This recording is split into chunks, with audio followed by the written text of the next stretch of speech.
Morning to you. आज आपण एक statoacoustic organ that is the इयरचे स्ट्रक्चर आणि फंक्शन्स अभ्यास करणार आहे. Okay, so ear is a statoacoustic organ. So we commonly say that ear is a statoacoustic organ. So what is the word meaning? Statoacoustic organ. Statoacoustic organ means the organ which is helping for the balancing and also for the hearing. So this organ ear helping for the balancing of the body, equilibrium position मध्ये ठेवण्यासाठी, and also it helping for the hearing capacity. So it is known as the statoacoustic organ, hearing capacity or the hearing. So both the function performing by the ear. So ear is known as what is statoacoustic organ. The ear has different parts. So what are the different parts of the ear? The ear, the part of the ear can be divided into three parts. That is the external ear and middle ear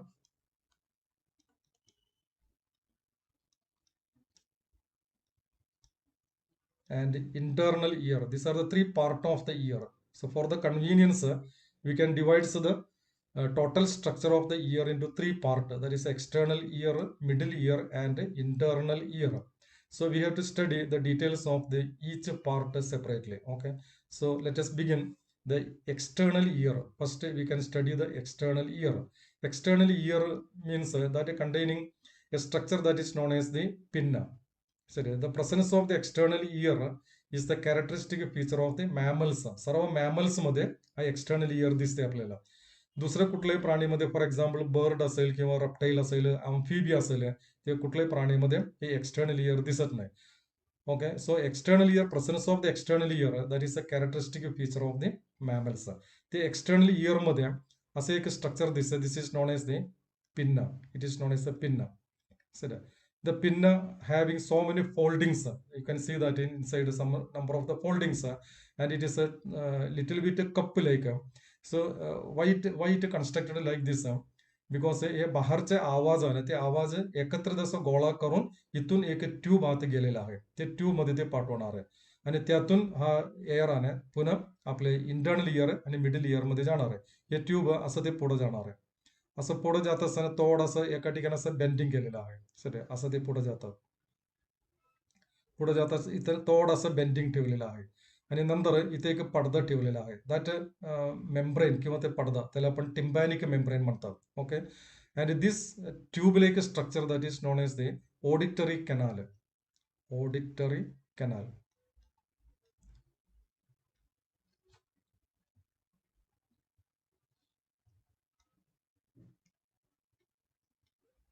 auditory canal. Okay, और it is known as auditory meatus. आणि हा auditory कॅनालच्या आत बारीक असं hair दिसत. Sir it provided with hair. Hair असणार त्यामध्ये. आणि हा ऑडिटरी कॅनाल मध्ये मध्ये काही ग्लँड पण ठेवलेला आहे. Sir gland, that gland is known as the ceruminous gland, और it is known as, it is actually sebaceous gland आहे. सेबेशियस ग्लँड, त्याच्या आत असं भिंतीमध्ये ग्लँड ठेवलेला आहे.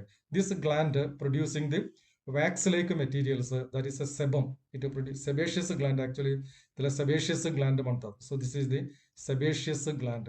This sebaceous gland producing the sebum. Sebaceous gland that is producing the sebum.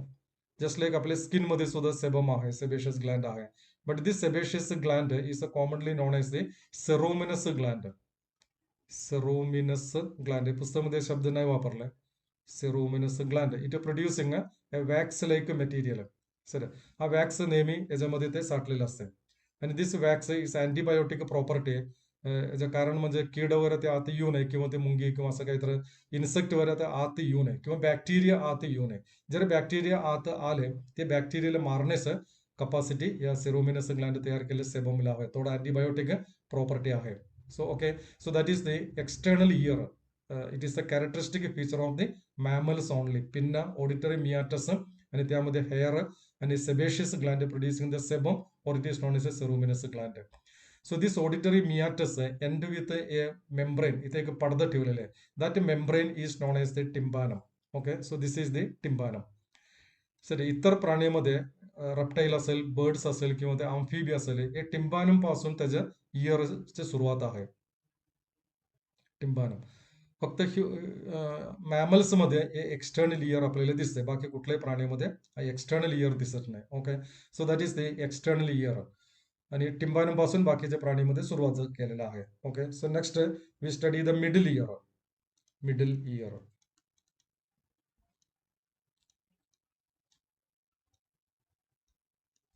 Middle ear. So the middle ear starting from the tympanum. इथे एक पडदा आहे म्हणलंय, ते पडदा टिम्बानम म्हणतो आपण, किंवा कानातले पडदा असं म्हणतात. हे टिम्बानम पासून हे इंटरनल इयरची सुरुवात आहे. ओके, सो इथं मी टिम्बानम दाखवतो. दिस इज द टिम्बानम. मेम्ब्रेन आहे. हे टिम्बानम पासून एक टिम्बानमचे स्ट्रक्चर जर बघितलं, टिम्बानमचे एक बाजू म्हणजे आउटर साइड स्किन सारखं, आपल्या साधा स्किन सारखा आहे, आणि आतले पार्ट आहे जरा टू साइड्स, आउटर सरफेस आणि इन्नर सरफेस. हा इन्नर सरफेस थोडा सिरस आहे. सिरस म्हणजे it is made up of the serous epithelium and it producing fluid. Serous epithelium आहे, इट प्रोड्युसिंग द फ्लुइड. पाणी तयार करतो आणि ते नेहमी मॉइस्ट कंडिशन मध्ये ठेवण्यासाठी आहे. Sir so that is inner surface. Outer surface साधा आपल्याला स्किन सारखंच आहे, काही फरक नाही त्यात. ओके, असं दोन. It is a very flexible आणि it is very tight, but जास्त साऊंड जर एका बाजूने जास्त साऊंड आले, हे बेंड होणार आहे. सर असं ते बेंड होतो. साऊंड या बाजूने साऊंड आल्यानंतर पुन्हा ते बेंड होणार आहे. जास्त साऊंड आल्यावर पुन्हा बेंड होणार आहे, आणखीन जास्त साऊंड आल्यावर. आणि भरपूर जर साऊंड, भयानक साऊंड जर आले, हे ब्रेक होणार आहे. हे ब्रेक झाले पुन्हा आपल्याला काही ऐकू येणार नाही. कारण that most important part, first the sound wave is accepted by the year drum, or it is known as tympanum. Then it will vibrate, and this vibration is transporting to the internal ear. Sir नसेल, हे नसेल तर आपल्याला आवाज ऐकू येणार नाही, तिथं आर्टिफिशियल इयर वगैरे बसवा लागणार आहे. Okay, so that is a year drum. आणि हा इयर ड्रमला कनेक्ट करून 3 बोन्स आहे. 3 बोन्स तिथे बसवलेले आहे. So what are the 3 bones? त्यातले एक बोन्स हॅमर शेप मध्ये असलेले बोन आहे. हॅमर, हातोडी सारखं असलेले हॅमर शेप मध्ये असलेले बोन.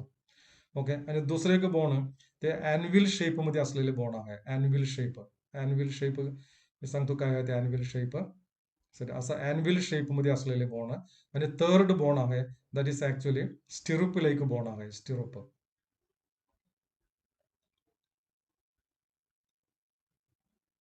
असं स्टिरुप लाईक बोन, असं 3 बोन्स असं साखळीने अरेंजमेंट केलेलं आहे. This part is known as the middle ear. Okay, हे मिडल इयर इथं संपते. आणि त्यानंतर हे शेवटचं बोनचं नाव सांगतो. This is the malleus bone. First bone is the malleus. Malleus bone. Second bone is known as the incus bone. Malleus incus. आणि third bone is known as the stapes bone. This are the smallest bone in the human body. Okay, त्यामध्ये smallest 3 small आहे, आणि त्यामध्ये smallest bone बोललं ते stapes is the smallest bone. Okay, सुरुवातीला M, आणि मध्ये आई, आणि शेवटच्या एस, म्हणजे त्याला आपण शॉर्ट फॉर्म मध्ये मिस म्हणतात. MIS, MIS. Malleus, incus, stapes. So this is the malleus, this is the incus, and this is the steppes. आता त्याला नाव पडण्याचे कारण, हे मॅलियस म्हणजे हॅमर शेप, हातोडी सारखा आहे. सर हॅमर शेप आहे, त्यामुळे त्याला मॅलियस म्हणलेलं आहे. Hammer shaped. So malleus is a hammer shaped. Hammer म्हणजे हातोडी. ओके, आता इनकस म्हणजे इनकस. इनकस तुम्ही बघितलं असेल, सोनार. ते अजून खेड्यात दिसतात. सोनार जे काम करतो ते सोनार, त्याच्या समोर असे लाकडाचे पीस ठेवले असते, आणि ते लाकडाच्या पीस मध्ये एक लोखंडीचे पीस असं ठेवलेलं आहे. सर असं असं आकारमध्ये आहे, आणि ते लोखंडीच्या पीस मध्ये सोनं ठेवून ते सोन्याचं काम करत असते. सर दिस स्ट्रक्चर, हा लोखंडीचे पीस आहे ना, त्याला म्हणायचं इनकस. असं शेप मध्ये हे सेकंड बॉन आहे, म्हणून त्याला इनकस म्हटलेलं आहे. Okay, so incus it is anvil. Incus it is anvil, त्याला ॲन्व्हिल म्हणतो आपण. ॲन्व्हिल शेप, ते ॲन्व्हिल शेप असल्यामुळे त्याला इनकस म्हणतात. आता स्टेपस म्हणजे घोड्यामध्ये सवारी करणारे माणूस आहे. सर असं घोड्याचं साईड असेल तर इथे एक लोखंडीचे पीस असं बसवलेलं आहे.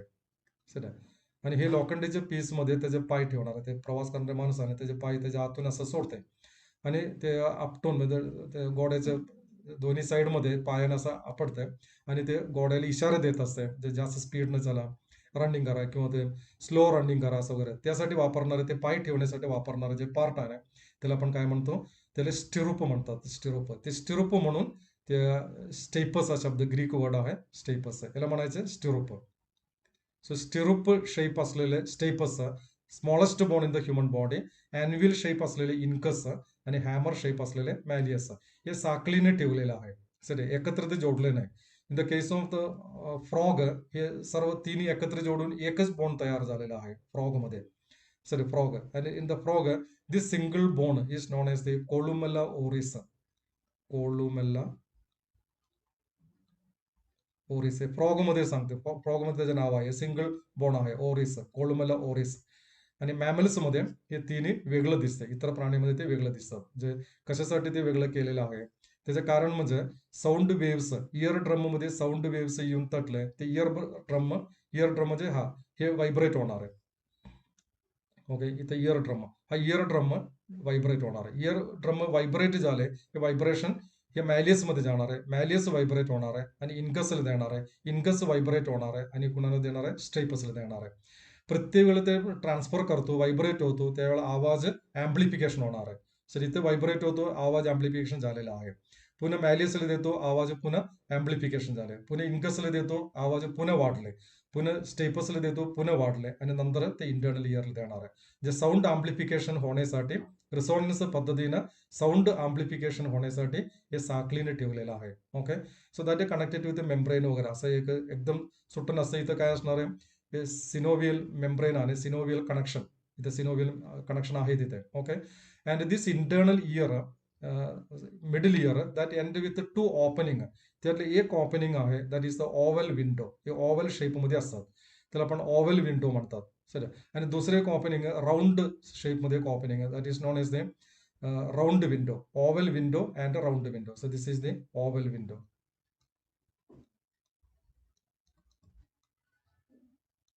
ओव्हल विंडो आणि this is the round window. हे दोन्ही विंडो मध्ये हे मिडल इयर संपते विंडो. ओके, तिथं मिडल इयर संपलेलं आहे आणि त्यानंतर इथे इंटरनल इयर, इथून पुढे इंटरनल इयरची सुरुवात होणार आहे. ओके, आणि this middle ear is connected with pharynx, हे फॅरिंग्सला जोडलेलं आहे. सर इथून एक ट्यूब आहे, हे कानाचं पडदा, तिथून एक ट्यूब असं तयार झालंय आणि या राऊंड विंडोच्या खालच्या बाजूने एक ट्यूब तयार झालाय. हा ट्यूब फॅरिंग्स मध्ये जोडलेला आहे, इथं फॅरिंग्स असणार आहे. सर फॅरिंग्स मध्ये जोडलेलं आहे. ते कशासाठी असं जोडलेलं आहे त्याचं कारण म्हणजे हे पडदा, हे पडद्याच्या एका बाजूने साऊंड येणार, बाहेरच्या बाजूने साऊंड येणार आहे. साऊंड आल्यानंतर ते असं बेंड होतो आणि ते सेम साऊंड हे तोंडामधून सुद्धा, पॅरिंग्स म्हणजे माउथ मध्ये असतं ना, माउथ मधून सुद्धा एअर पुढे जातो.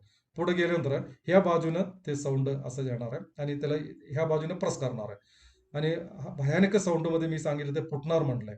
आणि त्यावेळेला आपण जर तोंड उघडलंय, हे तोंडामधून किंवा माउथ मधून एअर आत जातो, आवाज आत जाणार आहे आणि ह्या बाजूने त्याला प्रेस करणार आहे, त्यामुळे हे ब्रेक होत नाही. सर एकदम भयानक आवाज असेल तर आपण काय करायचं, हे माउथ तोड उघडून ठेवायचं. हे आपल्याला रेल्वेमधून प्रवास करत असताना, ते कोकण रेल्वेमध्ये वगैरे ते गुहा असते मोठा, ते गुहेमध्ये पूर्णपणे ते गाडी त्या गुहेमध्ये असते आणि त्यामध्ये 2-3 मिनिटं ते गुहेमधून ते प्रवास करत असते आणि त्यावेळेला त्याच्या आतले ते आवाजाने इतकं भयानक असते आणि त्यावेळेला आपण तोंड बंद केले, आपल्याला डोके दुखणार आहे किंवा ते अस्वस्थ होणार आहे. ते कारण म्हणजे हे पडद्याला एका बाजूने ते आवाज येतो, ते पडदा असं असं बेंड व्हायला लागलाय आणि ते एका ठराविक लेवलच्या पुढे गेलं ते ब्रेक होणारच आहे. आणि त्यावेळेला आपण काय करायचंय, माउथ तोड उघडून ठेवायचंय. जर माउथ तोंड उघडून ठेवले, यातून हे साऊंड पुढे जाणार आहे आणि ह्या बाजूने त्याला कंप्रेस करणार आहे, प्रेस करणार आहे आणि त्यावेळेला आपल्याला थोडा आराम मिळाल्यासारखं आपल्याला वाटणार आहे. आता प्रवास करताना ते लक्ष घ्यायचं. Okay, so that is the tube. This tube is known as the eustachian tube, त्याचं नाव आहे युस्टेशियन ट्यूब. युस्टेशियन वाल्व आपण म्हणलेलं आहे हार्टमध्ये, युस्टेशियन tube. This eustachian tube helping for the balancing the pressure on both the side of the eardrum or पिन्नाच्या दोन्ही बाजूला pressure equalise करण्यासाठी युस्टेशन ट्यूबचा वापर होतो. Okay, so that is the middle year. आता आपण इंटरनल इयर कडे जायचंय. Internal ear. Okay, internal year is the most complicated part in the ear. आता इंटरनल इयर मध्ये काय काय असते आपण बघायचं. इंटरनल इयर मध्ये मेनली 2 पार्ट्स आहेत. That is a cochlea and vestibular apparatus, असं 2 पार्ट आहे. बघूया आपण.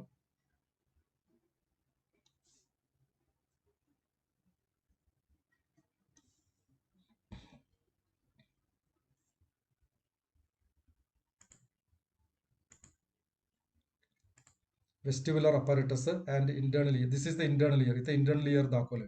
हा इंटरनल इयर मध्ये इथं मिडल इयर संपलेला आहे. ओके, इथं ह्या पॉईंटवरती मिडल इयर संपलेला आहे. तिथं ओव्हल विंडो आणि राऊंड विंडो आहे. तिथून पुढे जे पार्ट आहे cochlea, this is the cochlea. ते कोक्लियामध्ये आणखीन एक पार्ट आहे, ते पार्ट इथं दाखवले नाही. That is a vestibular apparatus. हे दोन्ही मिळून त्याला आपण इंटरनल इयर म्हणायचं. Okay, let us see what are the different parts of the internal year.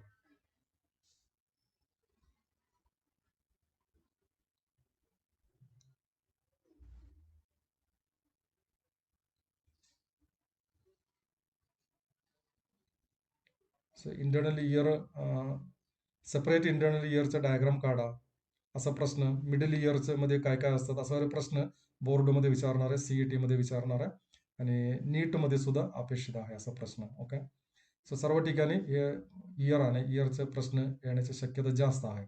Year आणि आई दोन्ही सेन्स ऑर्गन आपण 12वीला अभ्यास करणार आहे.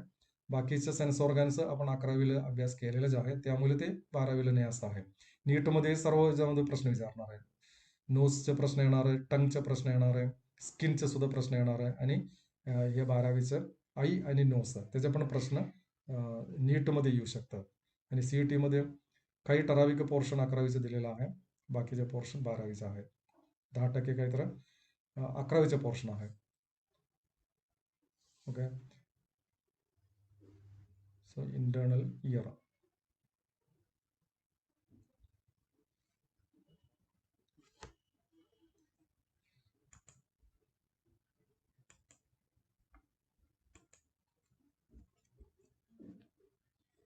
ओके, आपण फक्त इंटरनल इयरचं ठेवायचं, बाकी सगळं पुसून टाकलं मी.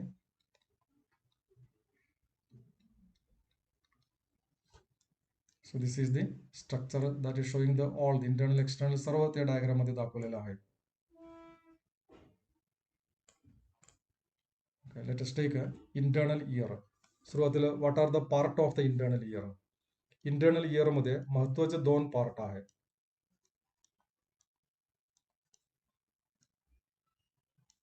एक पार्ट त्याला कोक्लिया म्हणतात, कोक्लिया. दुसरे एक पार्ट आहे that is known as the vestibular apparatus.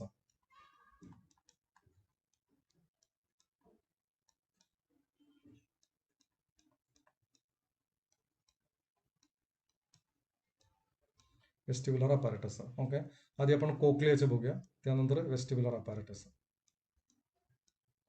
त्याच्या आधी इंटरनल इयर मध्ये एक बोनी बोन्स म्हणजे स्कलचे बोन आहे, ते बोन्स सगळे एकत्र येऊन एक बॉक्स तयार झालेला आहे.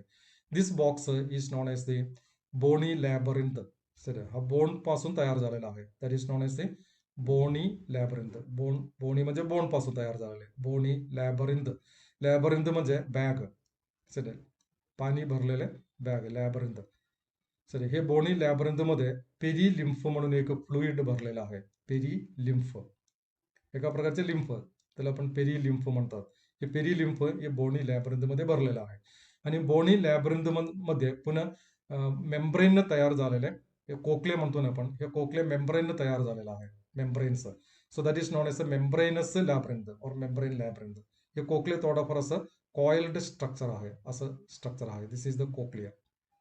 सॉरी, कोक्ले मेम्ब्रेन तयार झाले. This membrane structure that is known as the membranous labyrinth. तिथे सुद्धा लॅबरिंथ शब्द वापरतो. लॅबरिंथ म्हणजे बॅग, सर लॅबरिंथ, त्यामध्ये पाणी भरलेलं आहे, लॅबरिंथ. या लॅबरिंथ मध्ये एंडोलिम्फ आहे, एंडोलिम्फ आणि एंडोलिम्फ प्लस त्यामध्ये पेरिलिम्फ सुद्धा आहे. काही ठिकाणी पेरिलिम्फ आहे, दोन्ही असते त्यामध्ये. पेरिलिम्फ आणि एंडोलिम्फ दोन्ही तिथं असतात. कुठं पेरिलिम्फ आहे, कुठं एंडोलिम्फ आहे, मी तुम्हाला सांगतो. ओके, सो दॅट इज ते म्हणजे इंटरनल इयर आपण विचार करत असताना त्यामध्ये बोन तयार केलेले चेंबर, त्याला बोनी लॅबरिंथ म्हणायचं. आणि त्याच्या आत मेम्ब्रेन तयार केलेले tube, that is known as the cochlea और it is known as the membranous labyrinth. Okay, आधी आपण या मेम्ब्रेनस लॅबरिंथ बघायचं. हा मेम्ब्रेनस लॅब्रिंथ, बोनी लॅब्रिंथ अभ्यास करायची काही गरज नाही. ते बोन पासून तयार झाले एक स्पेस आहे, ते स्पेस मध्ये पेरिलिम्फ भरलेला आहे. मेम्ब्रेनस लॅब्रिंथ हे कॉम्प्लिकेटेड स्ट्रक्चर आहे, ते बघूया आपण. मेम्ब्रेनस लॅब्रिंथ मध्ये एकूण 3 चेंबर आहेत ते आता. Sir 3 chambers. एक चेंबर वरच्या बाजूला दिसते. सर हे असं पुढे जात आहे. सर हे पूर्णपणे ते कोक्लियामध्ये पूर्ण असं पसरलेलं आहे. एक चेंबर, वरचं चेंबर. ओके. आता त्याचे मिडल काढल्यानंतर खालचे चेंबर असं पण येतं. हे सरळ असं पुढे जातात. पूर्णपणे ते कोक्लियामध्ये ते चेंबर दिसणार आहे. आता बघा, ते कोक्लियाच्या इनसाइड मध्ये 2 चेंबर आहे. एक वरचं chamber, so that is known as the scala vestibuli.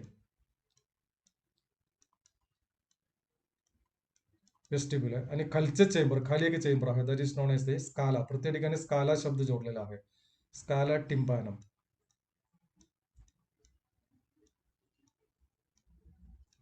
आणि एक मिडल चेंबर आहे, that is known as the scala media.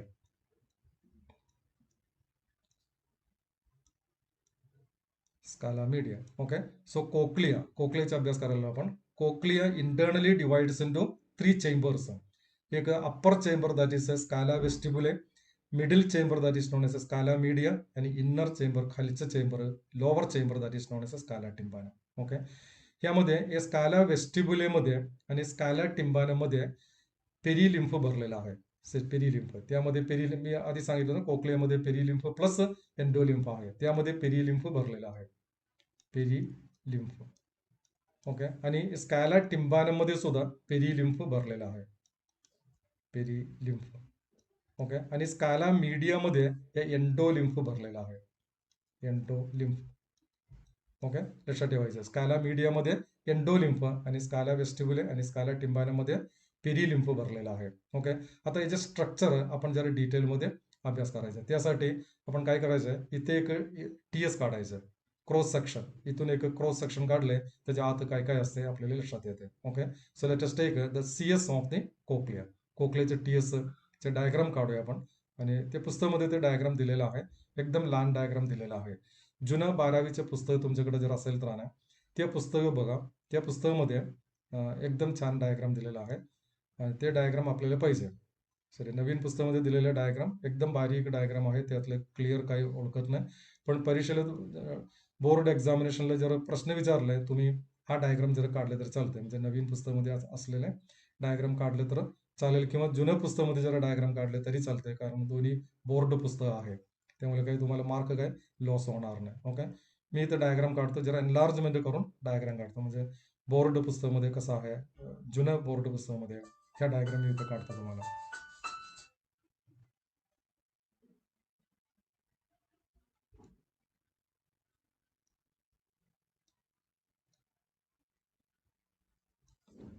Okay. Cochlea आपण सीएस काढणार. सीएस म्हणजे काय, क्रॉस सेक्शन. क्रॉस सेक्शन काढल्यानंतर त्याच्या आतले पूर्ण दिसते आपल्याला. म्हणजे 2 चेंबर आहे ना, स्काला टिम्पॅनम, स्काला मीडिया आणि स्काला वेस्टिब्युले, हे सगळे डिटेलमध्ये दिसते आपल्याला क्रॉस सेक्शन काढल्यावर. ते क्रॉस सेक्शन काढायचं, तुम्ही प्रॅक्टिस करायचे 2-3 वेळा काढून, 5-6 वेळा काढून ते प्रॅक्टिस करायचे. Okay. So let us take a diagram CS of the cochlea. त्याच्या अप्पर साईडमध्ये एक ट्यूब दिसते, that is a scala vestibuli. Okay. असं डायग्राम काढायचं. त्यानंतर लोअर साईडमध्ये एक ट्यूब दिसते, एक chamber, that is known as scala tympanum. आता मी स्काला वेस्टिब्युले आणि स्काला टिम्पॅनम काढलेला आहे. आता त्यानंतर त्याच्या मिडलमध्ये एक आहे, that is known as scala media. इथं स्काला मीडिया मी दाखवणार आहे. Okay. So this is the scala media. Scala media,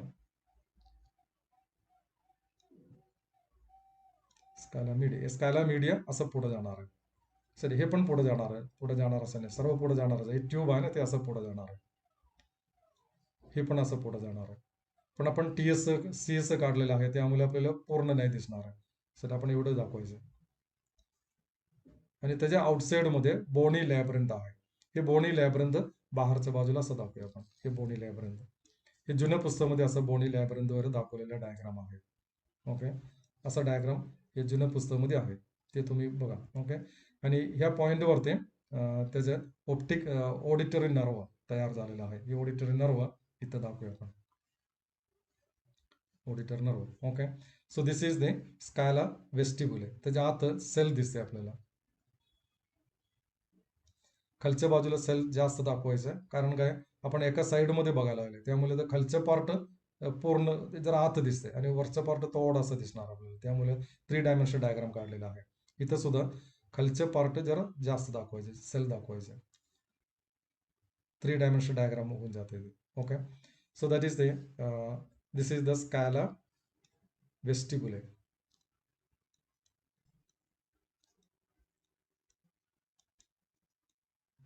CS आहे लक्षात ठेवायचं. आणि this is the scala टिम्पाना.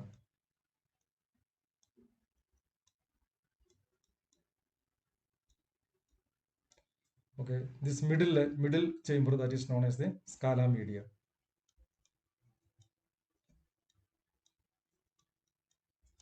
स्काला media. Okay. आता या स्काला मीडियामध्ये आहे, स्काला मीडियामध्ये आणि स्काला मीडियामध्ये आणि स्काला वेस्टिब्युलच्या बेसमध्ये, स्काला मीडियामध्ये असते ते आणि वेस्टिब्युलच्या base there is a layer. That layer is known as the Reissner layer. त्याला रसिनार लेअर म्हणतो आपण, म्हणजे हा रसिनार लेअर इथं असणार आहे. So this is the Reissner layer. So this is the Reissner layer. पुस्तकामध्ये ते नाव घ्यायला विसरलं वाटतं, रसिनार लेअर. आणि तसंच खाली जर आपण बघितलं, इथं या ठिकाणी इथे एक लेअर आहे. Sir that is the base of the scala media. Scala मीडियाच्या बेसमध्ये एक लेअर आहे, that is known as the basilar layer.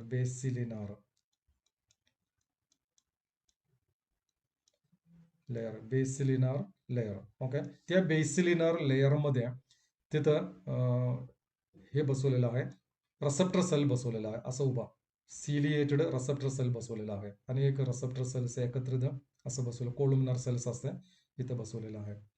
त्या रिसेप्टर सेलमध्ये बारीक असं हेअर पण दिसणार आपल्याला. सर हेअर म्हणजे काय, सिलिया सिलिएटेड कोलुमनार सेल्स आहे. This is the receptor sale. हे आवाज पकडण्यासाठी असलेल्या सेल आहे. त्याच्या बेसमध्ये त्याच्या न्यूरॉन्स जोडलेला आहे, नर्व्स. हे न्यूरॉन्स सगळे एकत्रित होणार आहे आणि इथं ऑडिटरी नर्व्स तयार होणार आहे, असं येणार आहे. प्रत्येक सेलला कनेक्ट करून न्यूरॉन्स आहे. हे सर्व न्यूरॉन्स एकत्रित येऊन तिथे एक थिक नर्व तयार होतो, that is known as the auditory nerve. असं ऑडिटरी नर्व हे कानातून बाहेर पडणार आहे. ओके. आता व्हेरी इम्पॉर्टंट पार्ट दुसरं एक, ह्या कोलुमनार सिलिएटेड एपिथेलियम आहे, त्याच्या वरच्या बाजूला इथे एक मेम्ब्रेन दिसतात. सॉरी, थिन असं फ्लेक्सिबल असं मेम्ब्रेन आहे. हा मेम्ब्रेन, हे दोन पार्ट आहे, that is the most important part of the year मध्ये असलेले 2 इम्पॉर्टंट पार्ट आहे.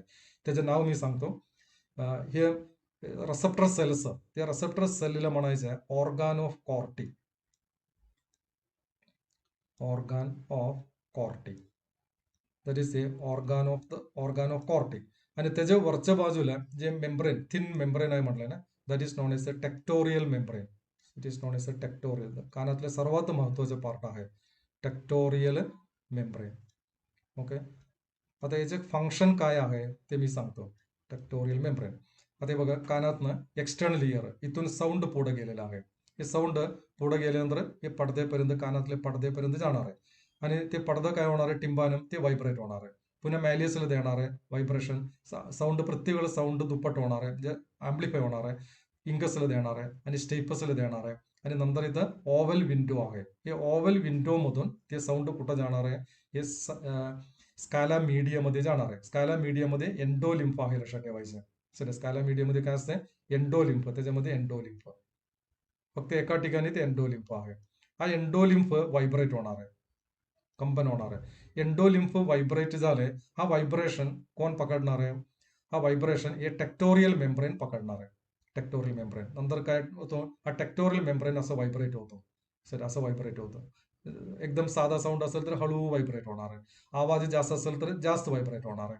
आणखीन जास्त असेल तर जास्त व्हायब्रेट होणार आहे. म्हणजे साऊंड वेव्ह, किती इंटेन्सिटीचे साऊंड वेव्ह येणार आहे, लांबड्याचे साऊंड वेव्ह येणार आहे. त्या पद्धतीनं हे टेक्टोरियल मेम्ब्रेन कंबन होतो, व्हायब्रेट होतो.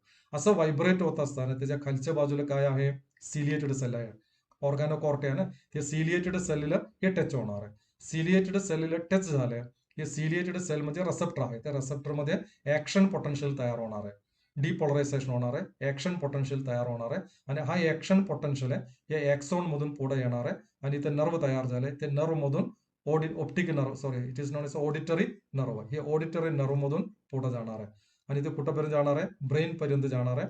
आणि ब्रेन मध्ये गेले ते साऊंड काय आहे ते अनालायझिंग करणार आहे, ऑडिटरी नर्व अनालायझिंग करणार आहे आणि आपल्याला ते आवाज ऐकू देणार आहे.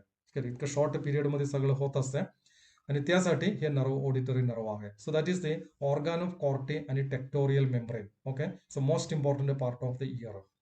हे जर डॅमेज झाले दुरुस्त होणे थोडं डिफिकल्टी आहे. So that is the tectorial membrane आणि organ of Corti. So this is the structure of the what is cochlea. या कोक्लियाचे स्ट्रक्चर आता आपण अभ्यास केलेला आहे.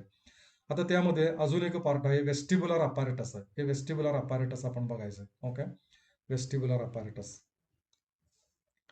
दिस vestibular apparatus also the part of the internal year. So काय प्रश्नच नाही, कारण इंटर्नल इयरला पण डिवाइड केलं ना, कोक्लिया आणि वेस्टिब्युलर अपॅरेटस. आता वेस्टिब्युलर अपॅरेटस ते नेमकं कुठं अटॅचमेंट केलेलं आहे त्याचे लोकेशन आधी बघूया आपण. ते डायग्राम इथं घेतलं, त्या डायग्राम मध्ये वेस्टिब्युलर अपॅरेटस नाही दाखवलेलं आहे. सर मी तिथं दाखवतो, त्या डायग्राम मध्ये दाखवून तुम्हाला कॉन्सेप्ट क्लिअर करून देतो.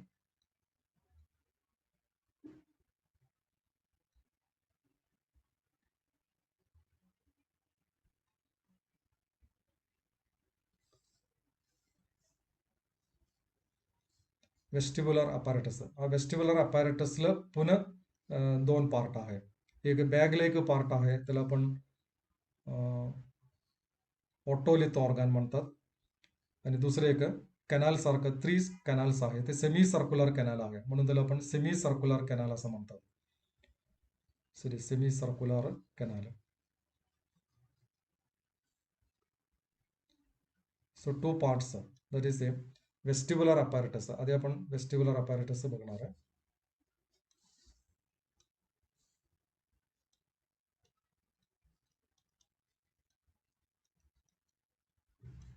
Vestibular apparatus. त्या वेस्टिब्युलर अपॅरेटसला पुन्हा दोन पार्ट आहे.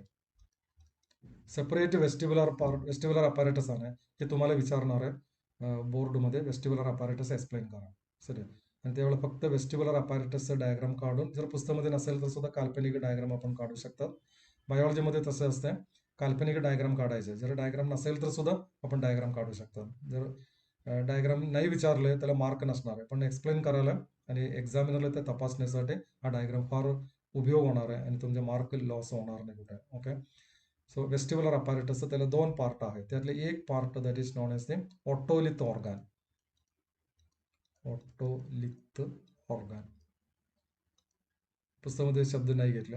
आणि दुसरं पार्ट आहे that is the semi circular canal.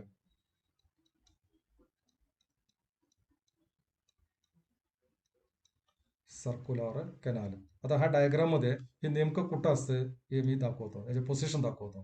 हे बघा, दिस इज द, इथून हे कोक्ले सुरू होणार आहे. हे बघा, इथून कोक्ले सुरू होणार आहे. हे कोक्लेच्या वरच्या बाजूला या ठिकाणी ऑटोलिथ ऑर्गन आणि सेमी सर्क्युलर कॅनल असणार आहे. ओके, पुस्तकातल्या डायग्राम मध्ये ते दाखवलेलेच आहे. इथं एक bag that is not S otolith organ आणि नंतर 3 सेमी सर्क्युलर कॅनल असं ते बसवलेलं आहे. नंतर त्यातून ते नर्व येणार आहे. हे नर्व इथून बाहेर पडणारे जे नर्व आहे त्याला जोडतो आणि ते परस्पर जोडून हा नर्व ब्रेन मध्ये जाणार आहे. ओके, आता हे जे डायग्राम मी सेपरेट इथं दाखवतो. Okay, otolith organ. आधी आपण ऑटोलिथ ऑर्गन बघूया. ऑटोलिथ ऑर्गन म्हणजे डबल बॅग एक स्ट्रक्चर आहे. दोन बॅग सारखं असते, ते एकच बॅग असते पण त्याच्यामध्ये थोडासा कन्स्ट्रिक्ट झालेला आहे. ओके, म्हणून त्याला डबल बॅग एक स्ट्रक्चर म्हणतो आपण. त्यामध्ये वरचं बॅग आहे that is known as the utriculus. Utriculus, वरच्या बॅगला काय म्हणायचं, युट्रिक्युलस म्हणायचं. आणि लोअर जे बॅग आहे त्याला आपण सॅक्युलस म्हणतो आपण. सॅक्युलस, युट्रिक्युलस अँड सॅक्युलस. ओके, आता ही युट्रिक्युलस आणि सॅक्युलस मध्ये किंवा युट्रिक्युलस मध्ये सेमी सर्क्युलर कॅनल बसवलेला आहे. प्रत्येक सेमी सर्क्युलर कॅनलच्या सुरुवातीला थोडासा फुगल्यासारखं दिसतंय, नंतर ते पुढे जाणार आहे आणि ते ह्या बाजूला अटॅचमेंट होतो, तिथं सुद्धा थोडासा फुगलेलं दिसतंय आपल्याला. ओके, ते फुगलेले पार्ट आहे त्याला आपण ॲम्बुला म्हणायचं. So that is the ampulla. हा semi circular canal and ampulla. Okay, ही एक. आता दुसरं right angles to this one. Right angle, त्याला राईट अँगलला बसवलेलं आहे. सुरुवातीला ते फुगल्यासारखं आणि नंतर असं असं पुढे जातो आणि राईट अँगल. राईट अँगल त्याच्या पाठीमागे पुन्हा इथं खाली येणार आहे. इथं सुद्धा त्याच्या एंडमध्ये तोडा फुगलेला आहे. That is a second one. आता थर्ड वन पण आहे. That is also right angles to the second one. Right angles त्याच्या राईट अँगल्स मधून येणार असं येणार. Right angles to the second one. त्याच्या खालच्या बाजूला सुद्धा ॲम्बुले आहे. Okay, so this are the 3 semicircular canal. असं 3 सेमी सर्क्युलर कॅनल तिथं आहे. So this part it is known as a semicircular canal. This is the semicircular canal, and this part it is known as what is that is the otolith organ. हे otolith organ पुस्तकामध्ये शब्द नाही घेतला, पण that is known as otolith organ. Okay, आधी आपण otolith semi circular canal बघूया. Organ हे सेमी सर्क्युलर कॅनलच्या सुरुवातीला मी सांगितलंय त्याला आपण काय म्हणतो, ॲम्बुला म्हणतात. हा ॲम्बुलामध्ये काही सेन्सिटिव्ह सेल्स आहेत. त्याच्या आतल्या भिंतीमध्ये असं सेल्स बसवलेला आहे. The cells are known as the cristae. Cristae is the मायटोकॉन्ड्रियामध्ये शब्द वापरले, सेम शब्द आहे cristae. Cristae is actually receptor cells आहे. आपले बॅलन्स बिघडले ते क्रिस्टेला कळते बॅलन्स बदललेला आहे आणि बॅलन्स टिकवण्यासाठी हे सेमी सर्क्युलर कॅनल मदत केलेलं आहे. असं 3 कॅनल आहे आणि canals arranged right angles to each other. आता ते कसं काम करतो मी सांगतो. सपोज आपण एका बाजूला असं बेंड झालंय. एक माणूस आहे ते असं बेंड झालंय. बेंड झाल्यानंतर एक सेंट्रो ग्रॅव्हिटीच्या पुढे गेल्यानंतर ते पडणार खाली, पण ते पडत नाही. का पडत नाही? त्याचं कारण म्हणजे आपण ह्या बाजूला बेंड झालंय. हे सेमी सर्क्युलर कॅनल सगळं या बाजूला येणार आहे, इकडच्या बाजूला येणार आहे. सर हे असं असं फिरणार, इकडे इकडच्या बाजूला असं फिरतात. त्यामुळे आपल्याला बॅलन्स मिळाले. हे तिन्ही असं फिरणार आहे, ह्या बाजूला असं फिरते, त्यामुळे आपल्याला बॅलन्स मिळाले. ओके, हे सेमी सर्क्युलर कॅनल आहे. आता आपण हे ऑटोलिथ ऑर्गन मध्ये कसं ते आपल्याला बॅलन्सिंगसाठी वेस्टिब्युलर अपॅरेटस टोटली बॅलन्सिंगसाठी असलेलं ऑर्गन आहे. हे कसं आपल्याला बॅलन्सिंग टिकवण्यासाठी मदत करतो बघूया आपण. वरचे युट्रिक्युलस आणि सॅक्युलस. हा युट्रिक्युलस आणि सॅक्युलस हे दोन्हीचे मध्ये आणि आत बारीक असा रिसेप्टर ठेवलेला आहे. सर इथं पण सॅक्युलस मध्ये सुद्धा रिसेप्टर ठेवलेला आहे. This receptors are known as the macula. Macula lutea yellow colour मध्ये असते ते, म्हणून त्याला मॅक्युला ल्युटिया म्हटलेलं आहे. हे मॅक्युला ल्युटिया सुद्धा बॅलन्स समजून घेते. म्हणजे आपण एका साईडला बेंड झालंय त्याला कळते असं बेंड झालेलं आहे. आता ते आपल्या बॉडीला खाली पडू नये त्यासाठी ते मदत करायचं आहे. सर आणि त्या पद्धतीने सेमी सर्क्युलर कॅनलवर ऍडजस्टमेंट केलेलं आहे. आता त्याच्यामध्ये या सॅक्युलस मध्ये वाळूचं खण टाकल्यासारखं बारीक असं पार्टिकल दिसते, वाळूचं खण टाकल्यासारखं. सर अगदी सेम धुतलेले स्वच्छ धुतलेले वाळू कसं असते असं असते. This is known as the otolith. त्याला म्हणायचं ऑटो. ऑटो म्हणजे साऊंड, सो बॅलन्स. ऑटो म्हणजे बॅलन्स, लिथ म्हणजे स्टोन. ऑटोलिथ म्हणजे बॅलन्स टिकवणारे लिथ, बॅलन्स टिकवणारे स्टोन, म्हणून त्याला ऑटोलिथ नाव दिलेलं आहे. म्हणून हे एंटायर स्ट्रक्चरला काय म्हटलंय, ऑटोलिथ ऑर्गन. याला ऑटोलिथ ऑर्गन म्हटलेलं आहे. ओके, आता ऑटोलिथ कसं काम करतो बघा. सपोज एखादा माणूस असं बेंडिंग व्हायला लागले, ह्या बाजूला असं बेंडिंग झालंय. बेंडिंग होत असताना हे ऑटोलिथ सर्व या बाजूला येणार आहे. म्हणजे ऑटोलिथ असं जर सॅक्युल असेल तर हे ऑटोलिथ सगळं असं राहणार आहे, असं राहणार. त्यामुळे त्याला बॅलन्स मिळतो, त्यामुळे ते पडत नाही. म्हणजे एक माणूस जे बॅलन्स राईट लेफ्ट मध्ये ते फिरत असताना आणि ते ऑटोलिथ ऑर्गन आणि सेमी सर्क्युलर कॅनल ऍक्च्युअली ते मॅक्युला ल्युटिया आणि क्रिस्टे हे समजून घेणार आहे आणि त्या पद्धतीनं हे सेमी सर्क्युलर कॅनल आणि ऑटोलिथ ऍडजस्टमेंट करतो आणि ते आपल्याला खाली पडू देणार नाही. आपण जोरात डान्स मध्ये करत असताना ते जोरात असं फिरते. सर जोरात फिरते म्हणजे इतकं जोरात फिरतो आपण असं काही डान्स मध्ये वगैरे असं फिरते. असं फिरत असताना हे ऑटोलिथ ऑर्गन काय होणार आहे, ते सुद्धा आतल्या आत असं फिरणार आहे. आपण हे फिरणे थांबले, काही लोक म्हणजे प्रॅक्टिस नसेल तर काय होणार आहे, आपल्याला चक्कर येणार आहे. सर उलटे होणार आहे, काही वेळेला चक्कर येतो आणि पडतात. आणि जे प्रॅक्टिस केलेल्या लोकांचं काही होत नाही, त्याने प्रॅक्टिस केलेलं आहे. याचं कारण म्हणजे का चक्कर येतो, त्याचं कारण म्हणजे आपण फिरते एकदम जोरात आणि फिरल्यानंतर थांबते. आपण थांबले तरी सुद्धा आतले ते ऑटोलिथ असं फिरत असते. म्हणून आपल्याला चक्कर आल्यासारखं किंवा आपण फिरल्यासारखं वाटतात. हे ज्यावेळेस शांत होते त्यावेळेला आपल्याला आराम मिळणार आहे. आणि प्रॅक्टिसनं काय होतं, ते किती पण असं फिरले आणि ते थांबले तरी सुद्धा ते पडत नाही किंवा त्याला काही वाटणार नाही. ते प्रॅक्टिसनं आपण करू शकतात. So that is the otolith आणि ऑटोलिथ ऑर्गन आणि semi circular canal that is known as the internal ear. Okay, हा इंटरनल इयर याला सुद्धा कनेक्ट करून इथं रिसेप्टर सेल आहे ना, त्या रिसेप्टर सेल म्हटलं तर त्याला कनेक्ट करून ॲक्सॉन असणार आहे. हा ॲक्सॉन सगळे एकत्र जोडणार आहे आणि पुन्हा ऑडिटरी नर्वला जोडून तिथं ऑडिटरी नर्व तयार झालेला आहे. Okay, so that is the structure of the ear. Then what is the function of the ear. आता आपण बघायचं फंक्शन. फंक्शन म्हणजे आवाज ऐकू येणं, म्हणजे मेकॅनिझम ऑफ द हिअरिंग. आता आपण बघूया मेकॅनिझम ऑफ द हिअरिंग. आता मेकॅनिझम ऑफ द हिअरिंग जास्त एक्सप्लेन करायची काही गरज नाही आपल्याला, कारण इट्स ऑलरेडी मध्ये आपण सांगितलेलंच आहे. So what is actually mechanism of the hearing.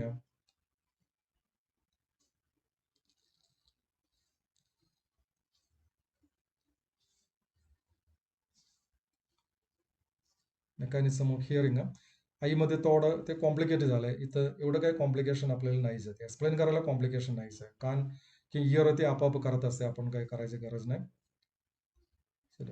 So mechanism of the hearing.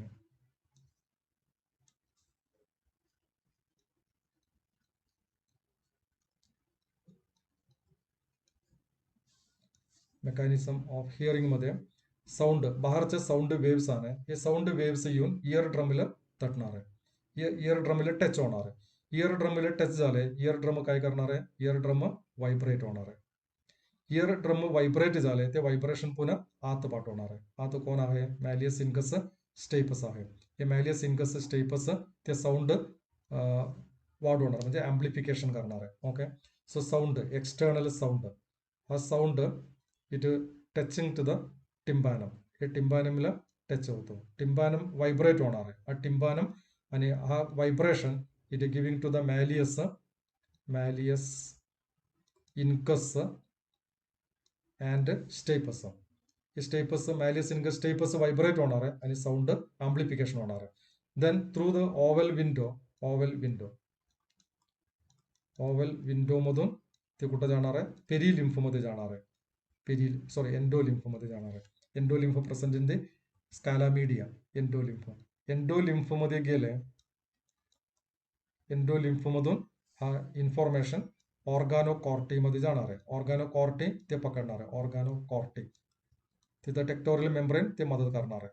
ऑर्गानोकॉर्टी मधून ऑडिटरी नर्व मध्ये जाणार आहे आणि नर्व मधून हा इन्फॉर्मेशन ब्रेन मध्ये जाणार आहे आणि ब्रेन मध्ये ते इंटरप्रिट होणार आहे, अनालायझिंग करणार आहे आणि आपल्याला साऊंड समजून देणार आहे. Sir, so that is the mechanism of the hearing. वेगळं काय नाही. सो दॅट इज द आता हे कानाचे ते फंक्शन आपण अभ्यास केले किंवा ते स्ट्रक्चर अभ्यास केले. That is the end of the nervous coordination. Okay, so in the next lecture I will explain you the hormonal coordination or the chemical coordination. Okay, thank you very much.